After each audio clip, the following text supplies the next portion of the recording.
ডিভোর্সের ক্ষমতা নারীকে কেন দেওয়া হয় না জানেন? তাহলে প্রতিদিন একজন জামাই তালাক হবে। পুরুষরা তো সহজে তালাক দেয় না, দেয়? কিন্তু নারীকে যদি ক্ষমতা দেওয়া হতো প্রতিদিন একজন তালাক হইতো।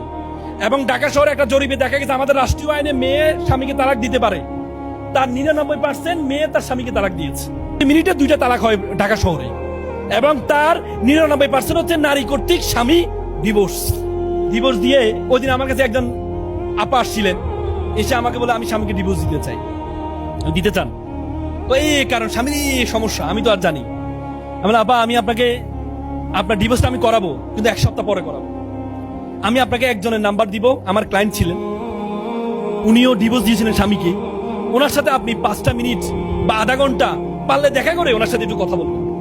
পরে আমি নাম্বার দিয়ে তো শেষ, আমি আর খোঁজ দিই নাই। 1 সপ্তাহ পরে উনি আসছেন, এসে বলছে ভাই আমি ডিভোর্স দিব না। বলছি কেন রে ভাই?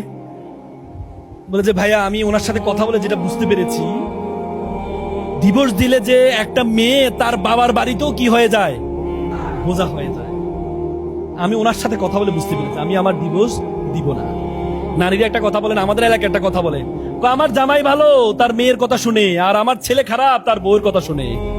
নিজের সাথে আসলে বুঝেন নাই? হ্যাঁ, তার মানে ইসলামের যতগুলো বিধান আল্লাহ তাআলা তো সৃষ্টি করছেন আমাদের আপনাকে, নাকি করে নাই? করছে কিনা? তাহলে আল্লাহ যাকে সৃষ্টি করেছে তার মন মগজ চিন্তা ভাবনা কি আল্লাহ জানে না? জানে না? জানে কিনা? এই জন্য নারীকে ডিভোর্সের ক্ষমতা আল্লাহ তাআলা দেয় নাই। ডিভোর্সের ক্ষমতা আল্লাহ তাআলা দেয় নাই।